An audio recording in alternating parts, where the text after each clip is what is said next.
Good morning. Welcome everyone. Today's lecture we start our first unit. Name is Introduction to Power Plant. Okay. Already we discussed the what is the introduction of power plant and regarding the syllabus. Okay. Today directly we start first point. The introduction to power plant. Our first point is the world and national scenario of demand and supply of energy. Okay. First we discuss the what is the demands regarding different types of power plants. First, already last lecture we say that the India is the fifth largest consumer of the energy accounting and global consumption for the fourth largest producer. See here, first we discuss there are different types of factors and criteria. See, major input for the economic development of any country. In case of developing country, the energy sector assume the critical importance in view of the every increasing energy needs requiring investment to meet them. Okay, आपण जर बघितलं इंडस्ट्रीला बघितलं आपण किंवा commercial असेल non commercial असेल त्याच्यासाठी जी आपल्या इलेक्ट्रिसिटीची जी गरज असते त्याच्यावरती इंडियाची जी ग्रोथ असते किंवा जो डिमांड किंवा सप्लाय असते ती डिपेंड असते की प्रत्येक आपण जर आपल्या स्टेटचा विचार केला स्टेट असेल कंट्री असेल त्याच्या रिगार्डिंग जर आपण विचार केला आपल्या एरियामध्ये इंडस्ट्री सपोज नाशिक घेतलं नाशिकमध्ये अंबड असेल सातपुरा एमआयडीसी असेल तिथे किती इंडस्ट्री त्यांना जी इलेक्ट्रिसिटी पाहिजे त्याची डिमांड किती त्याच्या रिगार्डिंग आपलं जे पॉवर प्लांट असतील जे एकलरा असेल किंवा बाकीचे स्टेशन असतील एमएससीबी असेल त्यांच्याकडून जे आपण वीज नाशिकसाठी प्रोव्हाइड केली जाते तर त्यांची डिमांड किती आहे आणि आपली कंझ्युमर किती म्हणजे आपल्याला त्या इलेक्ट्रिसिटीची गरज किती आहे आणि प्रोडक्शन जे होतंय त्याचं डिमांड किती आहे that is the ratio for the demand and supply of the energy see here they are classified several types of criteria. First one is a primary and secondary energy. Then second one is a commercial, non-commercial energy, renewable or non-renewable energy. Okay, there are three different criteria are there. Now first is a primary and secondary energy. Primary energy sources are those that the either found of the store in a nature. Simple primary energy आपण जर बघितली primary म्हणजे काय आपण काही न करता जी तयार झालेली एनर्जी असेल त्याचा यूज करून प्रोसेस करून आपण जर इलेक्ट्रिसिटी जनरेट करत असेल that is your primary energy means primary energy कोणती असू शकते see here primary energy are commonly coal oil natural gas biogas such as a wood this is the or primary for example we take an example as a wood आपण बघितलं boiler पासून आपण electricity generate करतो त्याच्यासाठी आपल्याला काय लागतं wood लागतं लाकूड लागतं त्या लाकडापासून आपण ते बर्न करतो बर्न केल्यानंतर ज्या वॉटरप्रूफ असतात त्या हीट झाल्यानंतर स्टीम कन्वर्ट होते स्टीमचं कन्वर्जन हे इलेक्ट्रिसिटी मध्ये कन्वर्ट होतं okay use of steam turbine अशा प्रकारचे जे आपले हे प्रायमरी जसे एनर्जी सोर्सेस असतील तर कोणते असतील coal oil natural gas and biogas then other primary energy sources also available including nuclear energy for radio substance thermal energy also store in earth like a potential energy also earth in a gravity this is the another different types of primary energies now the major primary and secondary energy sources are example coal oil gas converted into steam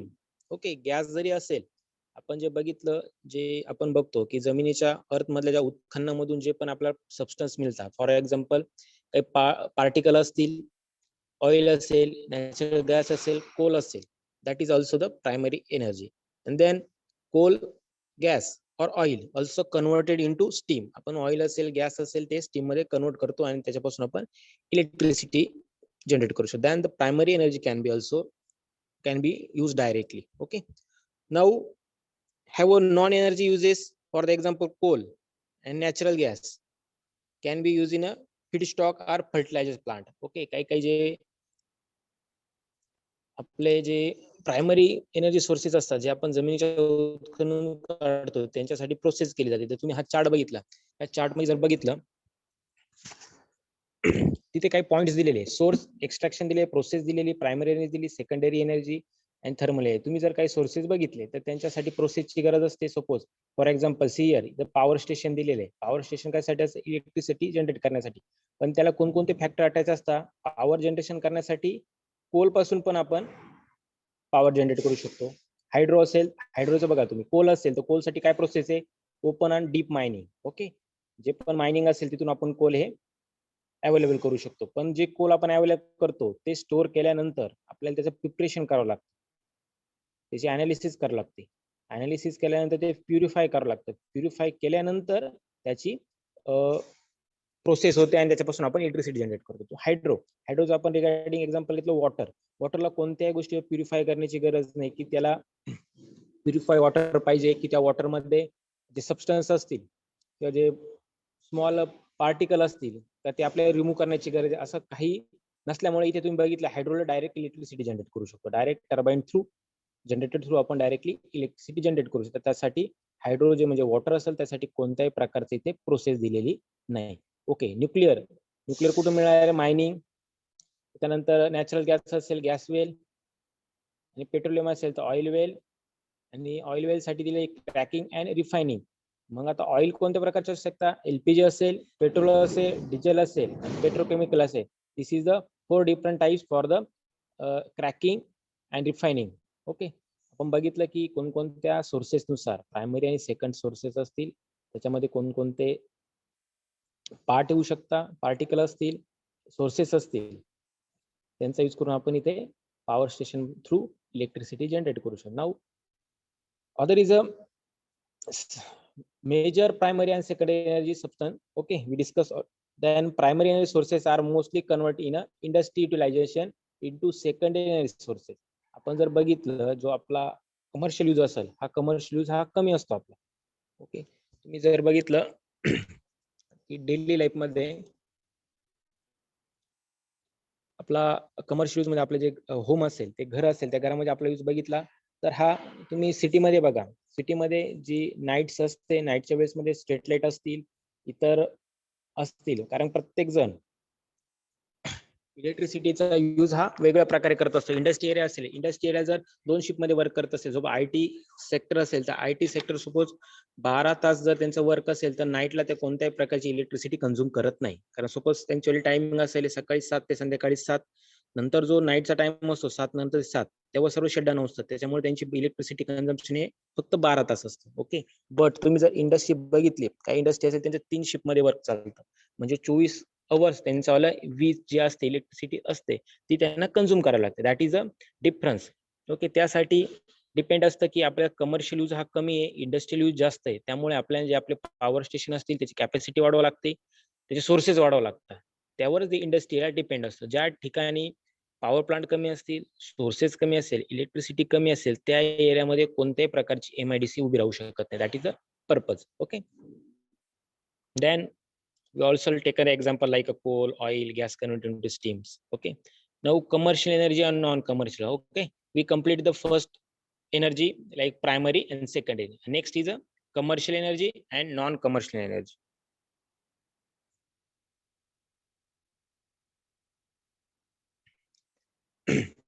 Now commercial, first is a commercial energy. For commercial energy is source that available into the market at definite price are known as a commercial energy. But by far the most important commercial energy are electricity, coal, refine the petroleum product, and commercial energy from the basic of industrial, agriculture, transport, commercial development in the modern world.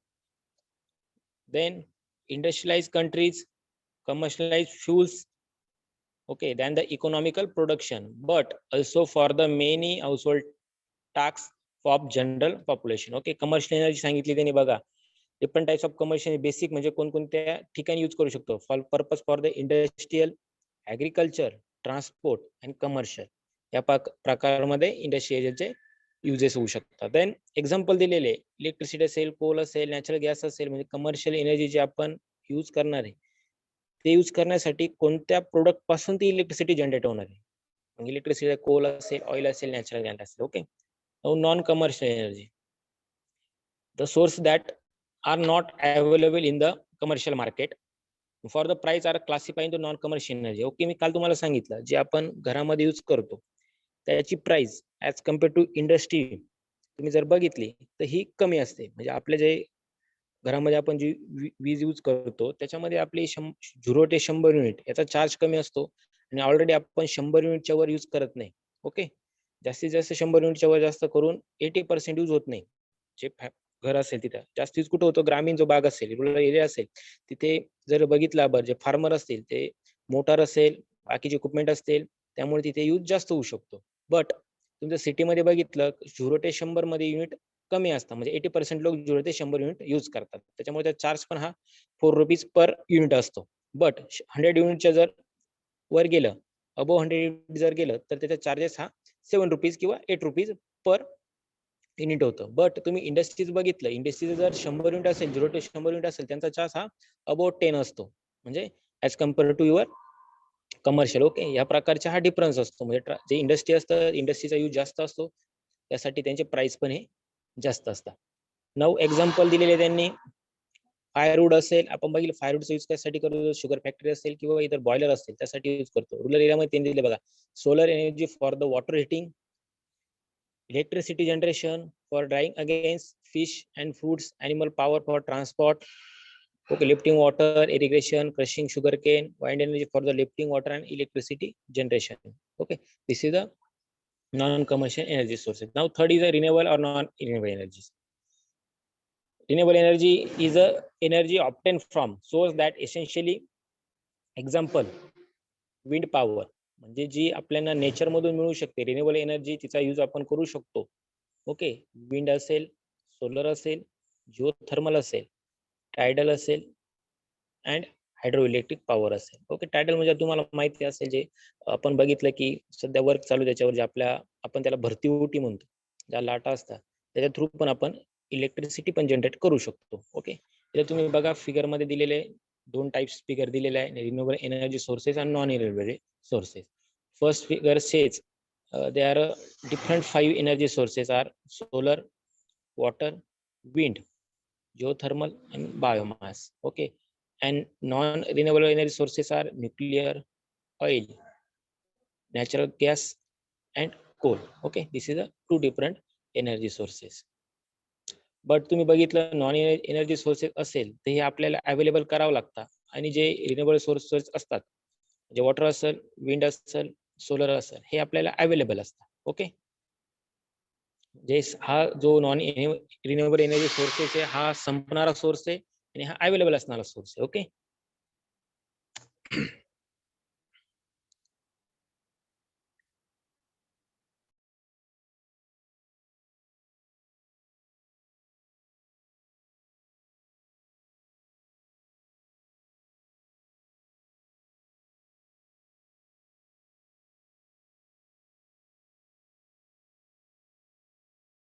Now next point is a global primary energy research. Okay, जो आता parts आहे आपला, जो first point होता की जे power plant असतील म्हणजे वर्ड असेल, नॅशनल स्कॅनिंग डिमांड असेल, सप्लाय चेन असेल, त्याच्या रिगार्डिंग होता. आपण बघितला तो पॉइंट आपला कव्हर झालेला आहे. हा त्याच्यातला एक्स्ट्रा सब पॉइंट आहे जो आपल्या सिलेबस मध्ये नाही, पण आपण एक ओव्हरव्ह्यू बघणार आहे. ग्लोबल प्रायमरी एनर्जी रिझर्च मग ते कोणकोणते असतात, कोल, त्यांनी कोलच्या रिगार्डिंग काही पॉइंट दिलेले, जे कोल्ड असतं ते किती प्रमाणात कोणत्या साली किती अवेलेबल होतं. ओके, आणि कोणकोणत्या कंट्रीमध्ये होतं. ओके, तर दिलेले आहे, रशिया दिलेलं आहे, चायना दिलेला आहे, इंडिया दिलेलं आहे. इंडिया कोल साठी किती % आहे, म्हणजे कोल पासून किती % इलेक्ट्रिसिटी प्रोड्यूस करू शकतो, इथे बघा तुम्ही 4th आहे आणि लिस्ट 8.6%. ओके, आणि रँक किती, first rank is a 25.4%. Okay, oil दिलेले आहे, ऑइल ऑल्सो गिवन, किती मिलियन्स दिलेले बॅरल, कोणत्या साली दिलेले, सगळ्यात जास्त कुठे अवेलेबल ऑइल्स आपल्याला माहिती आहे सौदी अरेबियामध्ये सगळ्यात जास्त ऑइल्स हे अवेलेबल आहे. किती %, 23%. आणि एक बॅरल, आपण नेहमी म्हणतो की पेट्रोल डिझेलच्या किमती वाढल्या का वाढल्या, जो कच्चा माल असतो त्या कच्चा मालामागे बॅरल, आपण बॅरल शब्द यूज करतो, त्याच्या प्राइस ह्या वाढल्या. मग एका बॅरल दिलेले बघा, 1 barrel of oil approximately 160 litre. म्हणजे जर विचारलं की एक बॅरल म्हणजे किती लिटर, तर 160 लिटर्स. ओके, देन गॅस पण दिलेलं आहे की सगळ्या जी अनालिसिस केलेली 2003 सालातली अनालिसिस केली ती कोलची असेल, कोलसाठी सगळ्यात जास्त उत्पन्न म्हणजे प्रोड्यूस करणारा कोल कुठे जास्त अवेलेबल आहे तिथे दिलेली इंडियाची रँक दिलेली आहे. त्याच्यानंतर ऑइल असेल, ऑइल आपल्याला माहिती आहे सौदी अरेबियामध्ये सगळं ऑइल सगळ्यात जास्त आहे. किती percent? 23% out of 100. Okay. Then gas, gas कुठे दिलेले यांनी? रशिया दिलेला आहे सपोज, तर किती पर्सेंट दिलेला आहे? 27% दिलेला आहे.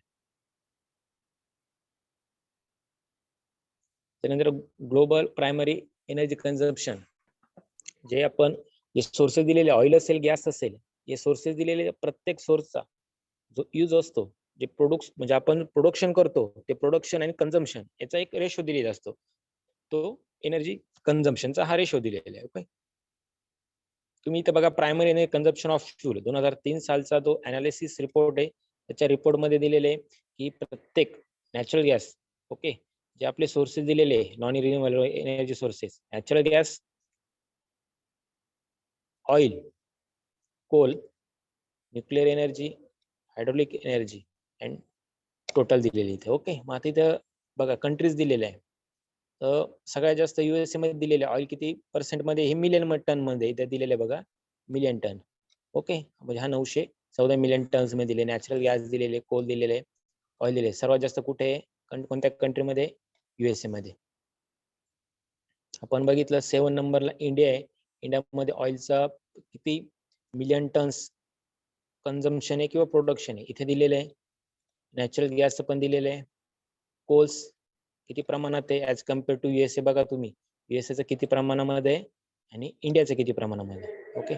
त्या न्यूक्लिअर एनर्जी ओनली द 4.1%, म्हणजे 4.1% मध्येच आपण न्यूक्लिअर एनर्जी पासून इलेक्ट्रिसिटी जनरेट करतो. जर तुम्ही युएसए बघितलं, अदर कंट्रीज जर बघितल्या, तर 181.9 मिलियन टन्स मध्ये युएसए जी न्यूक्लिअर एनर्जी यूज करते आणि आपण किती पर्सेंट यूज करतोय? 4.1%. आणि हायड्रो जे वॉटर्स असतील, डॅम्स असतील, आपल्याकडे डॅम्सचे प्रमाण आहे, पण काही डॅम्स असतील त्या डॅम्सच फक्त हायड्रोलिक इलेक्ट्रिसिटी जनरेट केली जाते. तर तिथे किती केली जाते? 16.9 मध्ये. तर आपल्याकडे किती आहे? 50%. ओके. आणि जर टोटल बघितलं अदर कंट्रीचं बघितलं, युएसए, कॅनडा, फ्रान्स जर बघितलं, तर त्यांचा जो रेशिओ आहे ऍज कम्पेअर टू इंडिया हा खूप लार्ज आहे. ओके. आपला फक्त जो आहे 350 मिलियन टन्स आपला जे प्रोडक्शनचा रेट आहे म्हणजे इलेक्ट्रिसिटी. त्यामुळे तुम्ही जर बघितलं आपल्या ज्या कंट्रीमध्ये काही स्टेट असतील, काही विलेज असतील, त्यांच्यापर्यंत इलेक्ट्रिसिटी ही अजून पोहोचलेली नाही. ओके. त्याच्यानंतर जपान दिलेलं आहे. आपल्या जे बिलोच्या कंट्रीज आहे, जपान आहे, मलेशिया आहे, पाकिस्तान आहे आणि सिंगापूर आहे. ओके. आणि टोटल जर वर्ल्डचा जर विचार केला तर पूर्ण त्यांनी टोटल पण वर्ल्डचे जे मिलियन टन ऑइल इक्विव्हॅलंटचे रेट दिलेले. ओके. त्याच्यानंतर energy distribution between developing and developing countries त्याचा दिलेला आहे. तो पार्ट आपल्या सिलेबस मध्ये नाही. जो पार्ट आहे आपण तो स्टडी करणार आहे आणि बाकीचा ओव्हरव्ह्यू घेणार आहे. Okay. The Indian energy scenario. See, coal dominate the energy mix in India, contributing to 55 of the total primary energy production. Over the years, there has been the marked increases in the share of natural gases. Okay. जो India स्कॅनेरो आपण बघितला, Indian energy स्कॅनेरो बघितला, म्हणजे हा ratio हा प्रत्येक वेळेस analysis केलेला जातो की कोल, जे कोलचं प्रमाण आहे हे अवेलेबल किती. आता सपोज युएसए मध्ये 2200-2300 दिलेले आहे मिलियन टन्स मध्ये अवेलेबल आहे, त्याच्यापासून एनर्जी ते तयार करताय. म्हणजे हा देश जो असेल युएसए, यांचं प्रोडक्शन ह्या प्रमाणामध्ये, पण त्यांचं कन्झम्पशन हे एवढं नसणार आहे. आपल्या आपल्या इंडियामध्ये जेवढी लोकसंख्या आहे तरी आपण 345-350 मिलियन टन मध्ये इलेक्ट्रिसिटी ही प्रोव्हाइड करतोय. पण ह्या देशाकडे किती आहे? 2300 असल्यामुळे हा प्रोडक्शन रेट जास्त आहे. बट हा देश अदर कंट्रीजला किंवा अदर जे कंट्रीज असतील त्यांना हे प्रोव्हाइड करताय. जरी यांच्याकडे अवेलेबल 914 असेल, पण हे ऑइलचे जे बॅरल असतील हे अदर कंट्रीला हे सेल करत असतील. जे नॅचरल गॅसेस असतील ते पण सेल करत असतील. कोल असेल, हे कोल पण अदर कंट्रीला हे प्रोव्हाइड करत असतील. Okay. That is your energy, Indian energy scenario. And then the energy supply. Coal supply first is a coal supply. म्हणजे सपोज एनर्जी सप्लाय मी तुम्हाला सांगितलं की युएसए देश आहे, आपण जर बघितलं त्यांच्या लोकसंख्येच्या तुलनेत आपण खूप जास्त लोकसंख्या, तरी आपण 350 मध्ये आपल्या इलेक्ट्रिसिटी ही मिळते, पण तिथे किती? 2300. पण ते 2300 जरी त्यांच्याकडे अवेलेबल असेल तर त्यांचा यूज हा कमी आहे. बट मग जर त्यांचं प्रोडक्शन 2300 म्हणजे ते काय करतात, अदर कंट्रीला एनर्जी सप्लाय सेल करता. म्हणजे कोल असेल तर ते कोल इंडियाला देऊ शकता, सेल्स करू शकता आणि इंडिया परचेस करू शकता. न्यूक्लिअर एनर्जी असेल, ओके, फक्त हायड्रो इलेक्ट्रिक एनर्जी असेल ही आपण करू शकत नाही. ओके, ही ट्रान्सपोर्ट करू शकतो. मग इथे बघा तुम्ही दिलेले एनर्जी सप्लाय कोणकोणते, कोल सप्लाय, ऑइल सप्लाय. आता कोल सप्लाय काय, India has the coal reserve at least. इथे बघा 84,996 मिलियन टन्स कोल आपल्याकडे रिझर्व आहे. इथे रेशो दिलेला म्हणजे आपल्याकडे कोल कुठे कुठे अवेलेबल आहे, इंडियामध्ये कोल कुठे कुठे मिळते किंवा आपण कोणाकडून परचेस घेतो याचा रेशो ठेवला जातो. त्याचा स्टोरेज किती आहे, स्टोरेज याच्यासाठी की इंडियाचं जे कन्झम्पशन असेल म्हणजे जे आपण रोज इलेक्ट्रिसिटी यूज करतो, ती इलेक्ट्रिसिटी जर आपण कंटिन्यू यूज केली आणि आपल्याकडे जे उत्खनन होत आहे म्हणजे जो आपल्याकडे कोल्स आहे, त्या कोल्स आपल्याला हा किती दिवस पुरू शकतो. म्हणजे आपल्याला सपोज सुद्धा दिलेले 84,396 मिलियन टन्स दिलेले, तर एवढ्यामध्ये जर पण इलेक्ट्रिसिटी जनरेट जर केली आणि आपला जर इंडियाचा यूज हा कंटिन्युअसली असला, ग्राफ जर कंटिन्युअस असला, तर त्याच्यामध्ये आपल्याला हे 30 वर्ष ते 40 वर्ष इलेक्ट्रिसिटी या कोल आपल्याला मिळू शकते. असा हा रेशो किंवा कॅल्क्युलेशन केले असते, अनालिसिस केलं असतं. ओके, म्हणजे सपोज आता तुम्ही एक्झाम्पल बघितलं, कोल त्यांनी दिलेलं आहे 84,000 मिलियन टन दिलेलं आहे. तर या कोलचं एका टन पासून किती इलेक्ट्रिसिटी जनरेट होते आणि ती 1 टनची इलेक्ट्रिसिटी जनरेट झाल्यानंतर ती आपण किती सिटीला प्रोव्हाइड करू शकतो, ते अनालिसिस केलं जातं.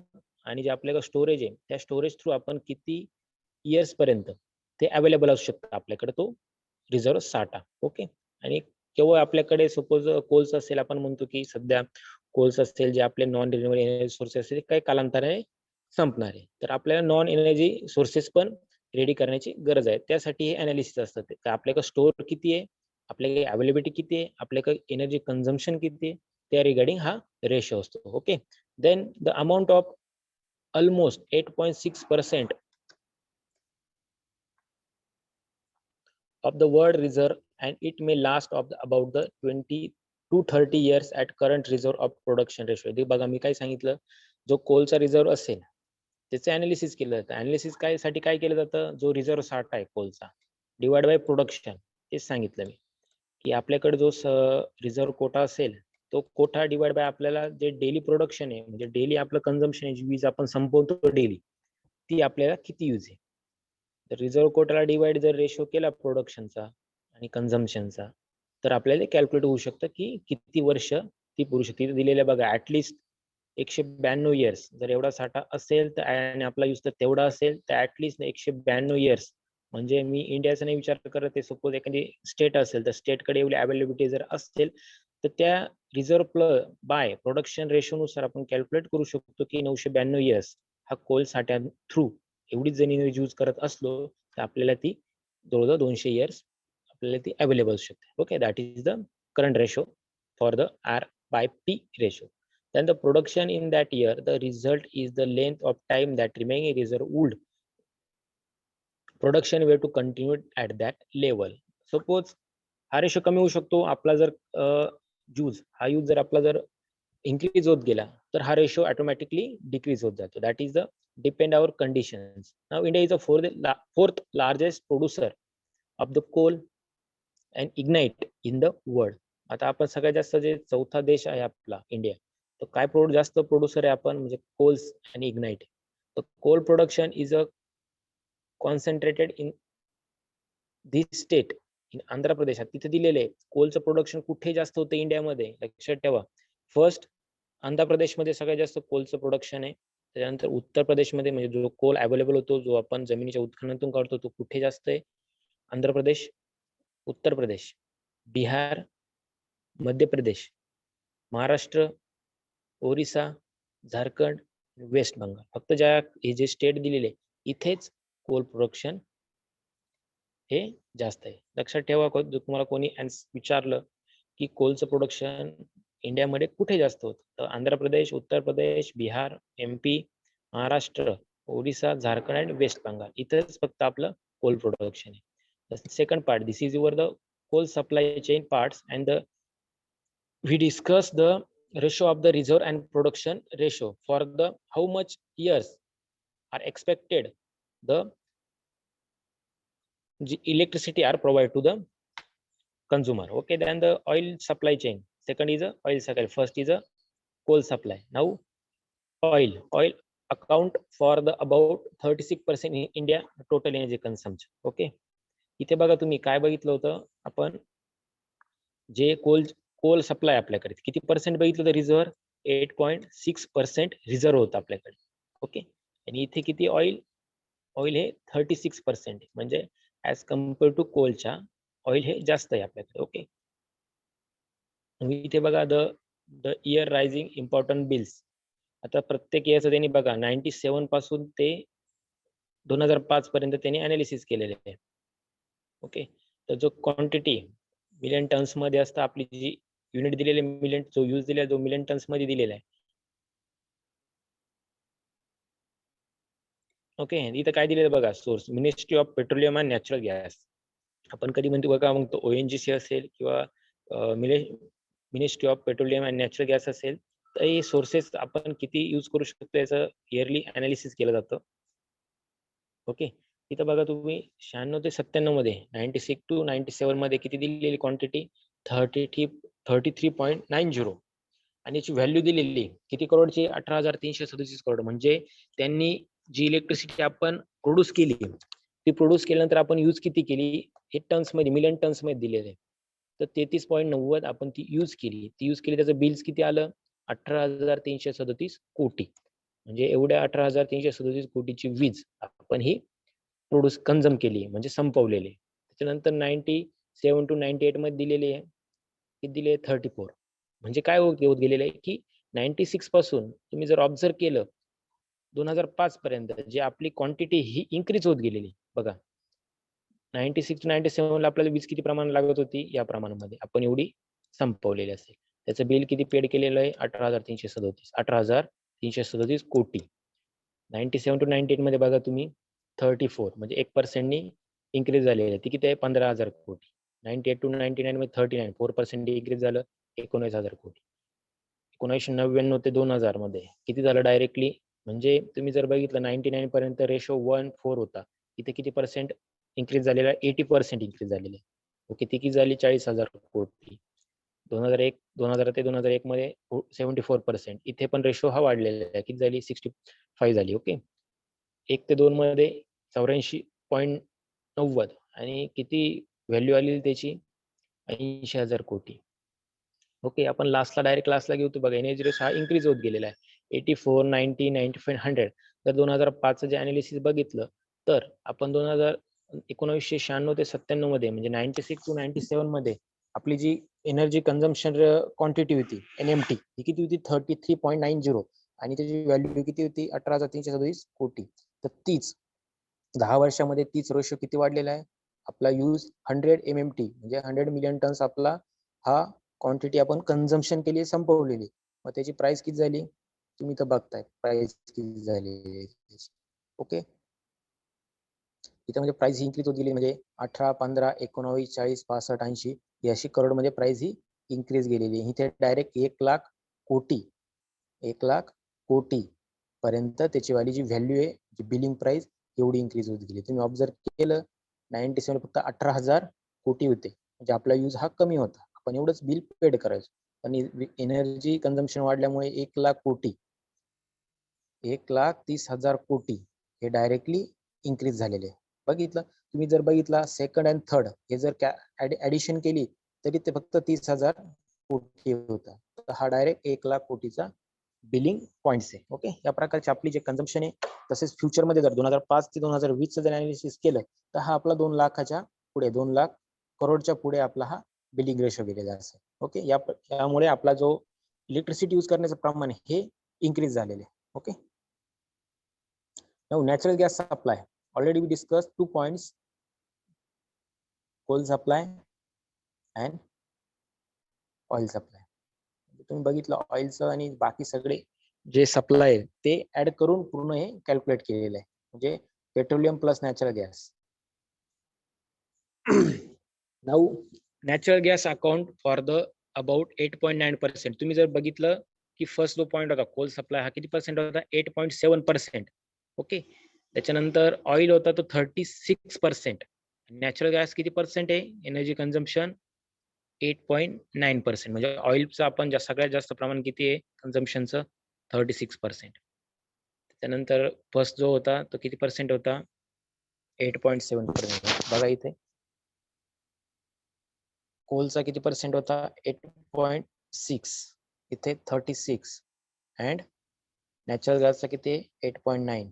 Okay, consumption in the country. The current demand of natural gas is about 96 million cubic meter per day as against the availability of 67 million cube meter per day. Okay, मग इथे दिलेलं आहे त्यांनी रेशो जो natural gas असेल त्याचा use किती प्रमाणात आहे, कन्झम्पशन किती प्रमाणामध्ये आहे. म्हणजे 100%चा जर तुम्ही रेशो बघितला फक्त 9% आपण नॅचरल गॅसेसचा यूज करून इलेक्ट्रिसिटी जनरेट करत आहोत. ओके, जर आपल्याकडे डिमांड ही किती दिलेली त्यांनी हे बघा इथे 200 million cubic metre per day demand दिलेली आहे. तर natural gas reserve at estimate at 660 billion cubic metre. म्हणजे आपल्याकडे किती स्टोर आहे नॅचरल गॅस ते पण त्यांनी इथे दिलेले आहे. ओके, त्याच्यानंतर इलेक्ट्रिकल एनर्जी सप्लाय हे पॉइंट कोणता दिलेला आता? Electrical energy supply. See the all the India install capacity of electric power generation stations under utilize was बघा 1,12,581 मेगावॅट. ओके, इथे किती अनालिसिस कसं कधीच दिलेले आहे? 31 मे 2004. तर जे इंडियामध्ये जी कॅपॅसिटी होती इलेक्ट्रिक पॉवर जनरेटिंगची ती किती होती? 1,12,581 मेगावॅट. ओके, 2004 साली. त्याच्यानंतर बघा 28,860 मेगावॅट ही हायड्रो पासून होती.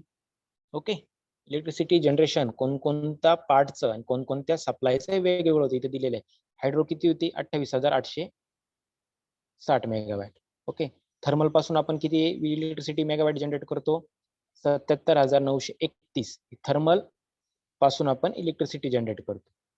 न्यूक्लिअर पासून किती करतो? 2,720 मेगावॅट.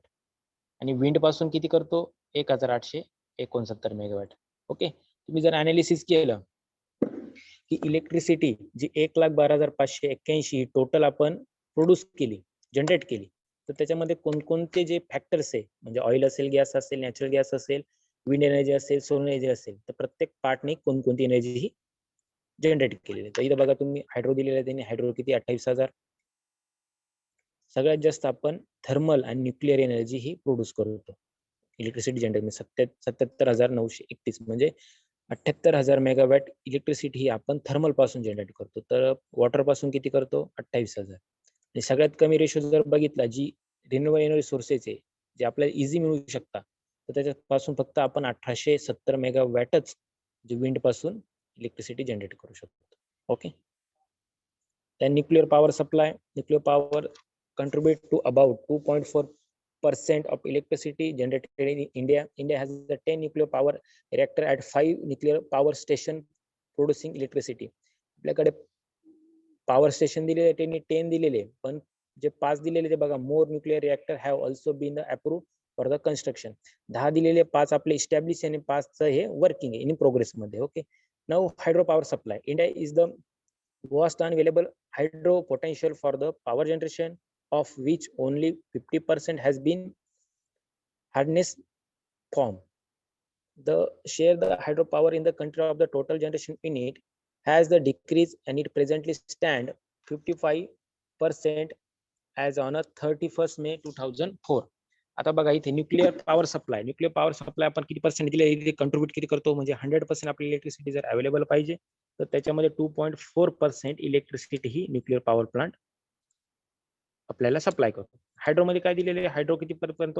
50. तुम्ही इथे बघू शकता, डायरेक्टली बघू शकता हायड्रो किती दिलेले आहे बघा. हायड्रोने किती मेगावॅट? 28,000 मेगावॅट प्रोडक्शन केलेलं आहे. ओके, त्याच्यानंतर कोणतं आहे? Final energy consumption. Final energy consumption मध्ये काय दिले? Actual energy demand at the user end. This is the difference between the primary energy consumption and those losses take place in the transportation, distribution and refining. म्हणजे आपण बघितला जी electricity generate करतोय आपण, त्यांनी काय सांगितलेलं आहे? याचा suppose thermal power plant, coal power plant electricity generate करताय सपोज, पण त्याचं ट्रान्सपोर्टेशन होणार आहे, ट्रान्समिशन होणार आहे आणि डिस्ट्रीब्युशन होणार आहे, त्याच्यासाठी पण त्याला एनर्जी खर्च करायला लागते. सपोज तुम्हाला कोल आणायचा असेल, सो रेल्वेने कोल येत असेल, तर रेल्वेतून कोल येत असताना त्या रेल्वेला सुद्धा इलेक्ट्रिसिटी गरजेची असते. ओके, त्याच्यानंतर प्रोसेस करताना जे तुमचे प्लांट आहे, प्लांट वर्क होणार आहे, म्हणजे प्लांट इलेक्ट्रिसिटी जनरेट करणार आहे. जर 80% प्लांट सपोज, जर 40% प्लांट इलेक्ट्रिसिटी जनरेट करत असेल, तर त्याच्यामधून त्याला 10% ती इलेक्ट्रिसिटी स्वतःसाठीच लागते. म्हणजे कशासाठी असेल, सपोज ती 10% असेल, 40% जर जनरेट होते, त्यातली 30% ही अदर यूज साठी केली, पण 10% ही त्या प्लांट साठीच लागणार आहे. कशासाठी, जे बॉयलर असतील, सपोज काही मोटार्स असतील, काही प्रोसेस असतील, रेल्वे असेल, कोल प्रोसेस असेल, प्युरिफिकेशन प्रोसेस असेल, ट्रीटमेंट असेल, ज्या या प्रोसेस असतील, या प्रोसेससाठी पण इलेक्ट्रिसिटी लागते. म्हणजे जो जो स्वतः प्रोडक्ट करतोय, इलेक्ट्रिसिटी प्रोडक्शन करतो,